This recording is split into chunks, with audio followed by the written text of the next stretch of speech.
Harap demikian bahwa masyarakat ini nanti ke depan memilih calon wakilnya itu nggak asal calon gitu ya. Jangan mau hanya dengan sedikit iming-iming milih nanti orangnya nggak jelas. Saya sih menekankan ke para pemilih itu tolong pilih yang benar-benar punya kompetensi ya di bidangnya tentunya ya. Bagaimana dia mau membuat sebuah kebijakan kalau seandainya kompetensi yang dimilikinya nggak ada. Sehingga mau jadi apa?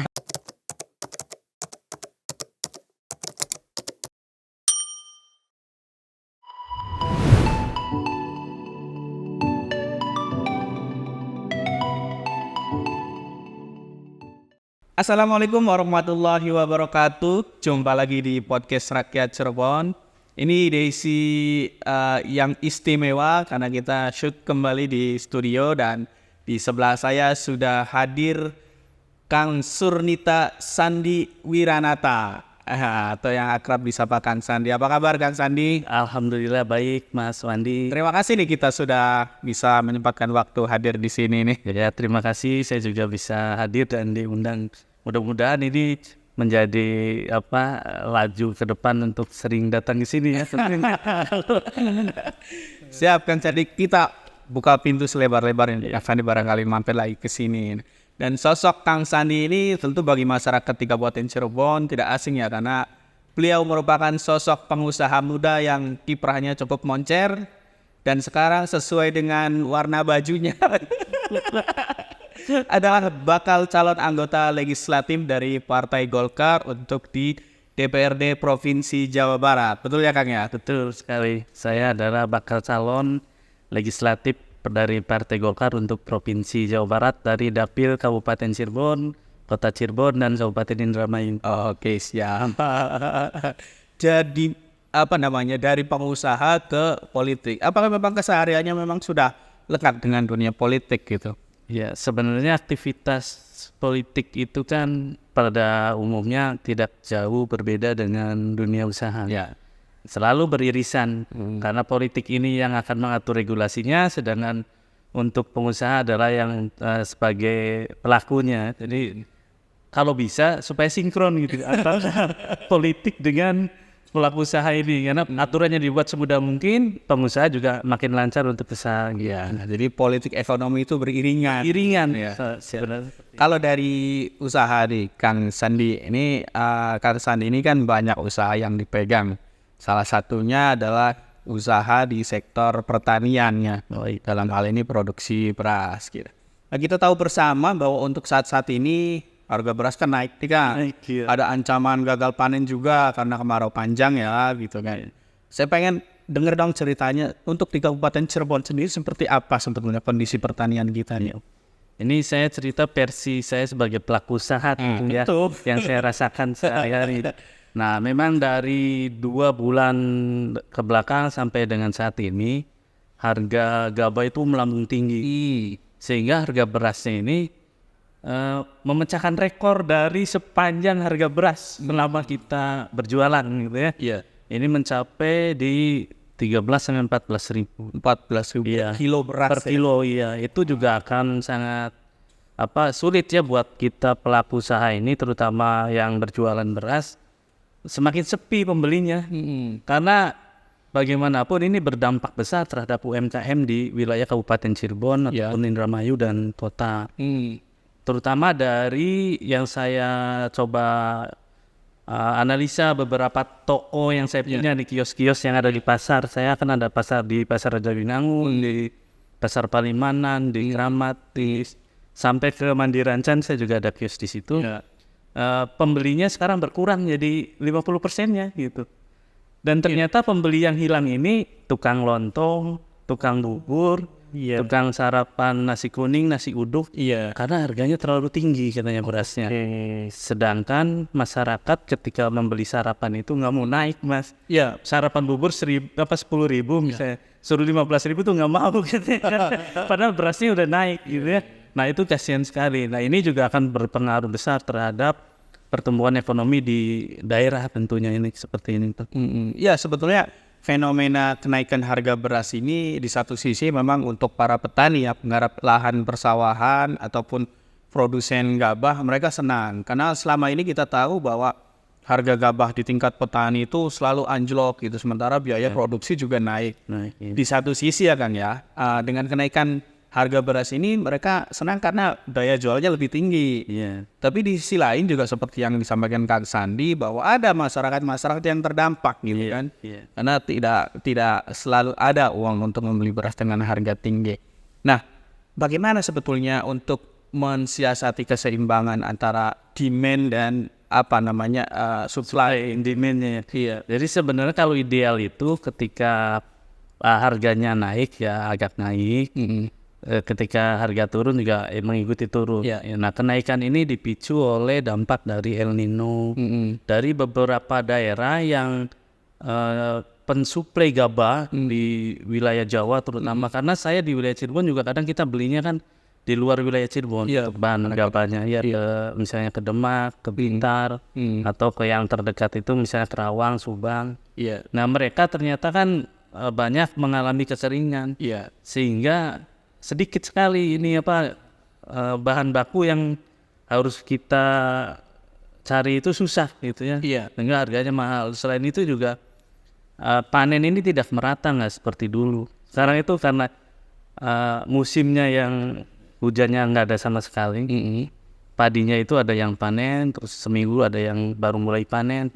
Nah, ini memicu kenaikan harga gabah, sehingga ketika gabahnya naik karena barangnya langka ya, secara ekonomi sudah pasti ya, ketika kelangkaan barang otomatis harga itu akan melambung tinggi. Nah, ini kurang bagus sebenarnya untuk ketika usaha kita pengen beriringan, harga itu akan sulit ketemu.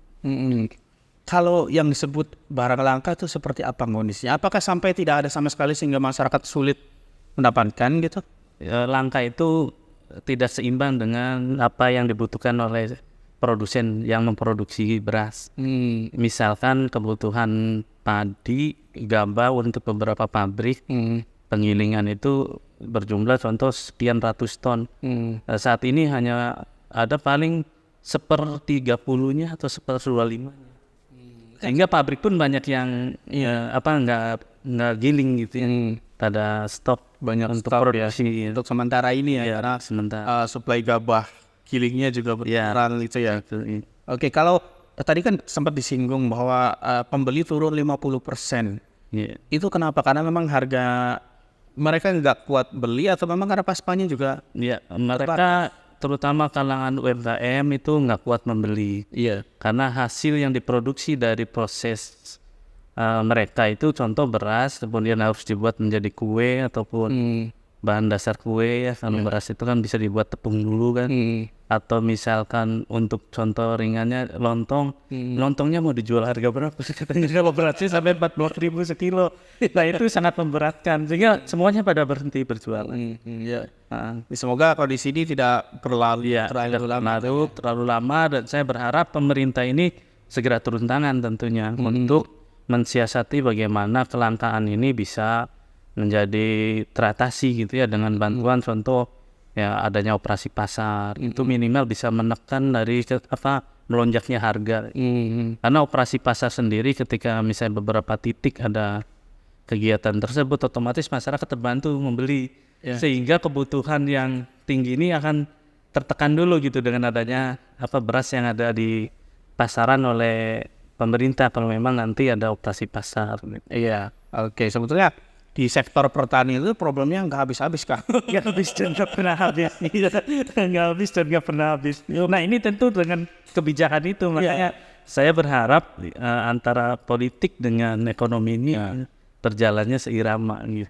Oke, nah kalau dari Kabupaten Cirebon sendiri sebetulnya untuk produksi hasil pertanian khususnya gabah itu apakah memang sudah sesuai dengan rasio jumlah penduduknya atau suplainya sudah sesuai dengan demand-nya gitu? Kalau di kabupaten sih sudah aman ya sebenarnya. Supply and demand-nya sudah normal sebenarnya kalau untuk di daerah. Tapi ketika ada kelangkaan ini akan menjadi sebuah kerawanan gitu. Makanya pemerintah harus siap ketika nanti ada saat-saat seperti ini. Seharusnya sudah bisa memprediksi ya, terutama dari dinas-dinas terkait.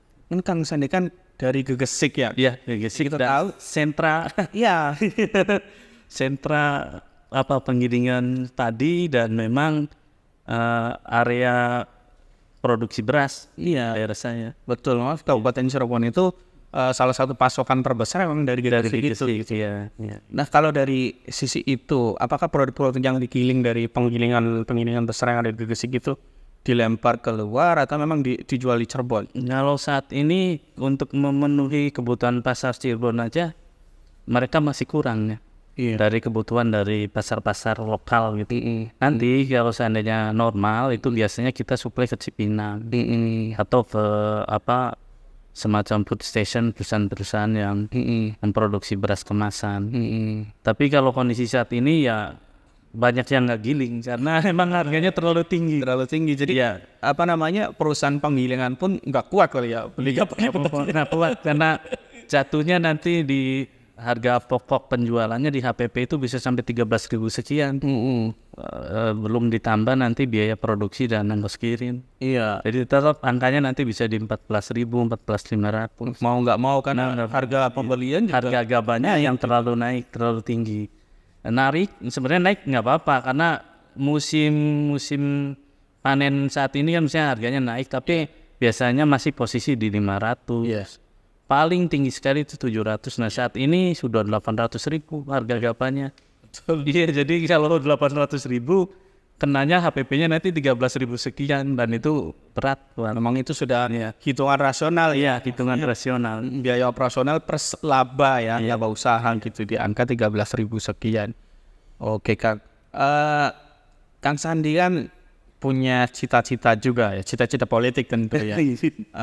Masuk ke jalur politik. Apakah memang sektor pertanian ini yang juga akan diserusi andai kata terpilih jadi wakil rakyat untuk di Dapil Cirebon Indramayu ini? Ya mungkin tentu niat awal saya juga seperti itu. Jadi saya pengen ada kontribusi dari pemikiran kita selaku yang masih muda-muda ini. Saya harap jangan diam gitu. Kalau kita pengen berkiprah, pengen membantu negara pengen maju ya kita harus berani masuk untuk mencoba membenahi.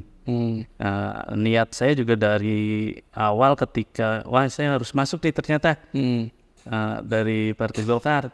Awalnya karena niatan itu bahwa saya pengen membenahi sektor-sektor pertanian terutama di daerah saya termasuk Gresik itu kan termasuk hilir ya, jadi ujung dari irigasi banyak sekali kendalanya gitu. Pasti yang utama adalah air. Air itu karena ujung jadi nggak nyampe bergilir. Petani ribut juga karena air kadang-kadang seperti itu. Nah ke depan mestinya yang punya kebijakan ini, yang punya wewenang, yang sudah duduk di DPRD gitu ya harus konsen membantu sebenarnya dari sektor pertanian itu. Selain itu juga ada hal klasik yang ya cukup menggelitik sebenarnya. Karena tiap musim tanam itu biasanya kita satu kekurangan air, kedua harga pupuk naik, atau kelangkaan pupuk. Ini harusnya diatur gitu yang punya kebijakan ini supaya regulasinya benar-benar ketika musim tanam ya airnya kecukupan, ketika musim pemupukannya pupuknya tersedia, apalagi yang subsidi kan gitu ya, kebutuhannya sekian dapatnya sekian, itu sering kali menjadi problem buat aku. Dan saya berharap kalau memang dapat amanah dan bisa membantu kalangan terutama dari daerah saya sendiri ya mudah-mudahan itu bisa teratasi gitu. Kenapa pada akhirnya politik yang ditempuh gitu? Ya banyak jalur air tapi politik ini lebih dominan karena dari politik ini kita bisa untuk mengatur regulasi bagaimana sih pemerintahan untuk bisa membantu petani itu seperti apa. Nah kalau kita di luar yang punya kebijakan itu kayaknya agak sulit ya. Agak sulit untuk bisa coba membantu ikut membenahi. Padahal Kang Sandi ini pengusaha ya. Artinya memang kekuatan finansial sudah aman lah ya. Kedua juga beliau seorang akademisi. Doktor di bidang manajemen gitu ya. Tapi masih kurang kuat kalau tidak punya power politik ya untuk melakukan perubahan-perubahan yang dimaksud gitu ya. Ya betul sekali. Siap Kang. Kalau dari sisi itu gitu niatan untuk jadi wakil rakyat lah untuk di dapil sini, persiapan apa yang sudah dilakukan gitu untuk tarung, karena mungkin kan dapil sini juga kan tidak banyak tokoh lain gitu kan yang juga punya power masuk ke dapil sini gitu. Iya betul sekali. Persiapannya mungkin sama dengan yang lain pada prinsipnya. Pertama kita tentu harus dikenal dulu ya. Iya. Siapa kita dan di mana. Jangan sampai wakil dari daerah kita tapi ternyata bukan dari penduduk kita sendiri gitu ya. Bukan dari orang, contoh mohon maaf misalnya bukan dari asli Cirebon misalnya, dari Jakarta nyalon ada di dapil daerah Cirebon. Nah ini kan sangat lucu bagaimana bisa mewakili wilayah Cirebon. Nah saya mungkin awal niatannya juga seperti itu. Saya bisa mencontohkan di daerah kabupaten sendiri nih, contoh Kabupaten Cirebon. Beberapa politisi yang duduk di legislatif itu di DPRD provinsi kan ada beberapa dari Cirebon, tapi dari partai tertentu itu bahkan nggak ada sama sekali dari Kabupaten Cirebon. Contoh lah saya sebutkannya dari Golkar. Iya. Dari Golkar. Dari Golkar ini Kabupaten Cirebon dengan 40 kecamatan. Iya. Tapi tidak ada keterwakilan di provinsi gitu. Yang dari Kabupaten Cirebon dari Partai Golkar. Kota Cirebon ada ya? Kota Cirebon ada. Kabupaten Indramayu ada. Banyak. Iya banyak gitu. Tapi di kabupaten nggak ada. Dari Kabupaten Cirebon nggak ada. Itu menjadi cambuk tentunya harusnya sih buat kita ya, bahwa masa sih kita nggak bisa untuk melahirkan satu perwakilan untuk di provinsi. Walaupun dari partai lain ada. Dan ini kebetulan saya kan karena di Golkar ya. Itu ya. Golkar memang butuh menempatkan dan harus Golkar harus bisa menempatkan kadernya untuk bisa duduk di provinsi tentunya. Kalau keliling safari politik udah belum nih? Iya. Apa warga ke lokasi-lokasi? Kalau ke warga mungkin baru sekitar beberapa kecamatan saja yang sudah kita datangi dan untuk bersilaturahmi. Ya pertama sih pengenalan tentunya, karena kalau nggak kenal gimana mau milih kan. Termasuk kesini juga. Podcast kita ya. Iya, podcast ini. Mudah-mudahan jadi kenal semua nanti. Ini dapil sini semua kan? Iya, ini dapil semua. Oke, jadi untuk kedepannya secara bertahap juga akan meluas lagi ya di banyak kecamatan. Karena kalau kita berbicara Kabupaten Cirebon aja, ini kan luas banget gitu. Bahkan ada rencana mau dimekar kan, karena saking luasnya tentu gitu ya. Apakah mereka semua itu akan dijangkau atau sebetulnya Kang Sandi lebih memfokuskan ke kampung halaman barangkali? Ya, mungkin penguatannya di daerah sekitar dulu. Setelah itu di beberapa daerah yang kita dikenal tentunya. Kemudian ke daerah lain itu juga tetap kita harus kunjungi, karena bagaimanapun itu kan semua wilayah Kabupaten Cirebon ya. Bahkan saya juga ke Indramayu, ke kota ya, karena banyak teman juga. Jadi Indramayu, Lumbung Golkar lumayan ya masih kuat juga. Masih kuat. Dan calonnya banyak juga. Ya itu banyak pendukungnya, yang daftar juga banyak. Saya kan makin banyak. Oke, tentu ya, maksudnya keberadaan podcast kita juga kan sebetulnya kalau narasumbernya seorang politisi itu memberikan kesempatan untuk menyampaikan pikir-pikirannya gitu kan. Dengan harapan masyarakat yang melihat ini bisa menilai gitu. Oh iya betul. Sejauh mana pandangan-pandangan para narasumber ini terkait pengembangan daerah tentu dan lain sebagainya itulah. Saya juga berharap demikian, bahwa masyarakat ini nanti ke depan memilih calon wakilnya itu nggak asal calon gitu ya. Jangan mau hanya dengan sedikit iming-iming milih, nanti orangnya nggak jelas. Saya sih menekankan kepada pemilih itu tolong pilih yang benar-benar punya kompetensi ya di bidangnya tentunya ya. Bagaimana dia mau membuat sebuah kebijakan kalau seandainya kompetensi yang dimilikinya nggak ada, sehingga mau jadi apa kan? Nah kita ini yang masih muda-muda, saya harap dengan pemuda lainnya pun gitu, ayo kita kalau mau benahi daerah kita ya kita harus berani masuk untuk ambil bagian dalam mengisi ruang-ruang di kesempatan untuk menjadi pejabat publik tentunya ya. kalau bicara itu dampaknya perlu kerja keras kan. Iya. Karena ada sebagian kelompok masyarakat yang udahlah nggak perlu kenal terlalu jauh, yang penting siapa yang datang gitu. Iya. Nah, siapa yang sih ya itu yang mesti apa ya menjadi lawan bersama. Ya, karena masyarakat berpikir dia ngasih, ya kita juga harus balas gitu kan, kebaikannya gitu. Kalau itu dianggap kebaikan gitu kan. Nah, yang begitu masih relatif banyak gitu kan yang untuk kerja keras. Tapi saya berharap generasi yang muda tentunya ya, untuk generasi Z nih, karena pemilih di 2023 ini kan hampir setengahnya lebih itu generasi pemilih pemula. Nah, pemilih pemula ini jangan ikut dikotori oleh hal-hal yang contoh minimal jangan maulah untuk money politik gitu ya.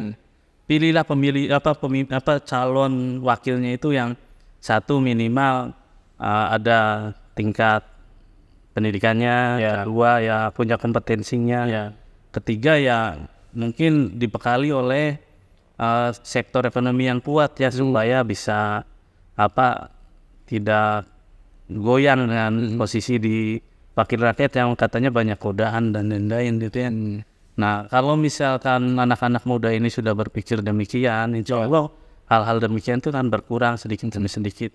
Dan saya berharap sih yang muda ini masuk semua gitu, maju. Silakan ayo berani masuk untuk bisa berkompetisi, nyalek, dan kita adu ide dan gagasan tentunya gitu. Jadi jangan berpikir untuk wah cuma dapat uang sekian, kan sangat rugi sekali gitu. Uangnya 50.000 tapi 5 tahun kan gitu.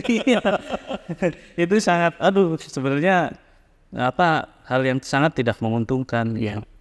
Pemikiran-pemikiran politisi yang sudah duduk, anak muda ini sudah bisa menilai sebenarnya mana yang punya kompetensi. Kita butuh calon wakil rakyat itu yang punya kompetensi, berkompeten. Karena apa? Kerja mereka tuh berat sebenarnya. Membuat sebuah kebijakan, mengatur sebuah anggaran.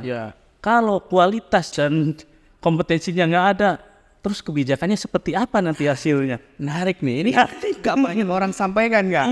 Tapi kan pemilih itu, dia baik ngasih uang segala macamnya. Padahal kita nggak tahu dia seperti apa gitu. Nah, jadi tanggung jawab seorang wakil rakyat itu ya paling pertama kan nanti membuat anggaran. Membuat sebuah anggaran tanpa kita punya dibekali oleh pendidikan yang cukup, tanpa kompetensi yang baik, hasilnya seperti apa? Begitu juga membuat aturan. Kalau peraturan yang dibuat oleh orang yang tidak berkompeten seperti apa, walaupun ya banyak misalnya meng-hire beberapa akademisi yang lain-lain, tapi setidaknya wakil rakyat itu punya tanggung jawab. Dan saya yakin pemilih pemula ke depan ini bisa menilai itu, gitu. Sehingga pemilu ini akan lebih baik dari sebelumnya. Nah, terkait kompetensi tadi ini kan saya bilang itu hal yang menarik dan betul. Saya bilang itu jarang disampaikan oleh bacalek lain lah ya, terkait bahwa kerjaan mereka tuh berat gitu loh. Ini begini. Dipikirnya cuma duduk rapat doang. Padahal itu butuh kecerdasan untuk mengelola suatu daerah. Kalau kita berbicara provinsi, mengelola Jawa Barat gitu, walaupun disesuaikan dengan dapilnya. Tapi paling tidak dampaknya itu akan terasa di seluruh Jawa Barat ya. Kalau berbicara DPRD Provinsi Jawa Barat, Kang Sandi boleh enggak sih kasih gambaran terutama untuk audiens podcast Rakyat Cirebon yang muda nih. Biasanya yang muda itu yang mau belajar, yang ngulik gitu loh. Tugas anggota DPRD Provinsi Jawa Barat itu seberat apa, dan untuk barangkali sepengetahuan Kang Sandi sekarang itu bagaimana situasinya? Ya, kalau yang paling pertama kan itu fungsi penyusunan anggaran. Penyusunan anggaran ini ya membuat anggaran bagaimana pemerintah ini berjalan dalam 1 tahun ke depan. Itu kan butuh kejelian dalam menyusun anggaran. Bagaimana anggaran ini bisa tetap tepat sasaran, masyarakat bisa mengangkat, mengurangi nilai kemiskinan. Jadi anggaran ini harus benar-benar dibuat sedemikian rupa, dan itu tugas berat. Tugas berat buat seorang dewan. Satu itu. Yang kedua, fungsi pengawasan. Setelah ada penganggaran, dianggarkan, terus diawasi. Diawasi juga itu harus benar-benar untuk pengawasannya. Dan yang paling berat lagi adalah fungsi untuk pembuat kebijakan ya, membuat perda, peraturan daerah dan lain-lain. Nah, bayangkan saja kalau membuat sebuah aturan, kalau yang duduk itu tidak punya kapasitas membuat sebuah peraturan, itu seperti apa nanti? Dan saya juga curiga kalau misalnya ada gedung dewan yang cuma duduk diam santai seperti kuburan gitu ya. Waduh, itu gimana gitu? Dewan itu kan ranah politik. Jadi kalaupun di situ ada bertengkar tiap hari itu wajar. Karena bertengkar tentang sebuah kepentingan untuk masing-masing konstituennya gitu ya. Berebut gitu. Bahwa contoh dari sisi anggaran, bahwa daerah ini butuh ini, itu wajar ketika menjadi ricu, dan itu memang harus sebenarnya. Tapi kalau yang diam duduk itu, saya justru bertanya ini ada apa kalau diam-diam saja seperti itu. Seakan-akan ya nggak bergejolak sama sekali, bukan gejolaknya tapi kok selalu diam gitu. Padahal ribut harus mementingkan kepentingan masyarakatnya gitu ya. Ribut artinya ada hal yang dibela. Ada yang dibela, bukan meributkan sesuatu yang ini yang ada yang dibela. Ya contoh saya misalnya dari dapil Cirebon, Indramayu dan kota misalnya. Kebutuhannya apa? Nah itu harus dipertahankan dan diperjuangkan di sana. Nah jadi ributnya positif, bukan ribut yang yang kayak yang lainnya yang di pasar gitu. Nah dalam konteks Jawa Barat, kita berbicara Jawa Barat, sebetulnya apa yang masih dibutuhkan dari atau dimaksimalkan dari peran seorang anggota legislatif?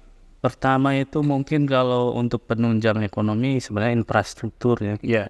Infrastruktur ini misalnya sudah ada beberapa tol, tapi untuk daerah Cirebon, Indramayu dan kota ini sudah mengalami kemacetan. Nah itu perlu dipikirkan untuk bagaimana memberikan kemudahan akses dari tol itu bisa masuk kota tanpa mengalami kemacetan. Tetapi juga tidak berdampak terhadap UMKM. Contoh kita yang di Pleret, itu kayaknya kalau sudah weekend macet ya. Nah itu sebenarnya harus segera diantisipasi, dicari solusinya supaya nanti nggak makin tahun makin tambah parah kemacetannya.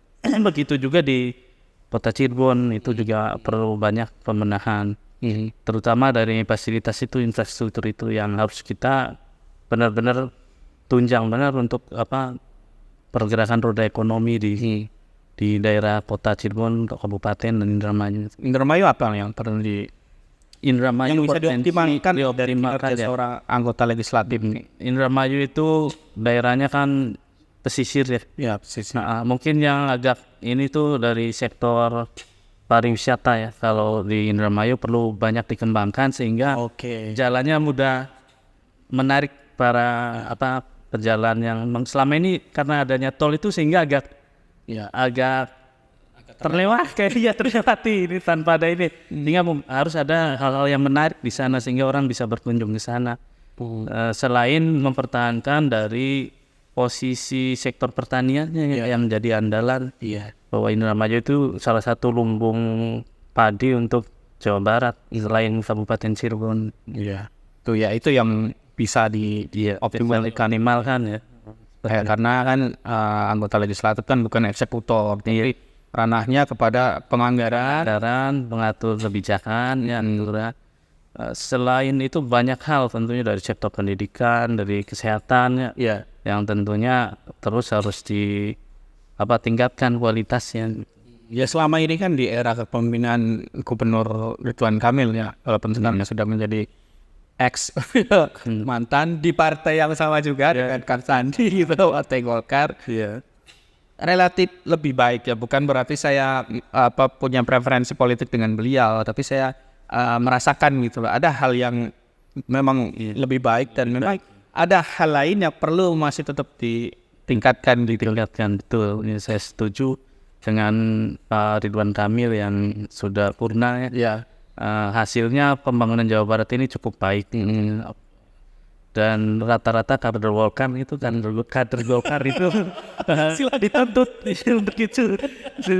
dituntut untuk memajukan masyarakat. Nah, makanya Pak Ridwan Kamil itu saya pikir layak ketika nanti misalnya mau maju lagi di Provinsi Jawa Barat juga itu sudah bisa melanjutkan bisa meningkatkan lagi gitu. Dari beberapa layanan sekarang dipermudah, baik sisi pelayanan perizinan ataupun lainnya. Nah itu perlu kita dukung tentunya kalau beliau nanti mau maju lagi atau barangkali ada dari partai Golkar lainnya, kader lainnya dari partai Golkar juga kita tetap support. Support gitu ya, jadi beriringan ya. Beriringan. Ya. Siap. Terima kasih banyak Kang Sandi nih sudah bersedia berbagi pikiran tentang hal-hal yang barangkali bisa membuat daerah kita, Kabupaten Cirebon, Kabupaten Indramayu, Kota Cirebon menjadi semakin maju ya. Demikian para pemirsa podcast Rakyat Cirebon, obrolan saya dengan Kang Sandi, sosok pengusaha yang akademis, sekarang punya rencana untuk maju di pesta politik tahun 2024. Jangan kapok Kang ketika Terima kasih undangannya, insya Allah akan hadir lagi. Ketika diundang lagi, saya berharap bisa hadir lagi, berbagi pengalaman lagi dengan kita, dengan para pemirsa. Dan demikian podcast Rakyat Cirebon edisi hari ini. Tentu kita akan jumpa lagi di edisi selanjutnya dengan narasumber dan tema-tema yang tidak kalah menarik. Saya akhiri. Wassalamualaikum warahmatullahi wabarakatuh.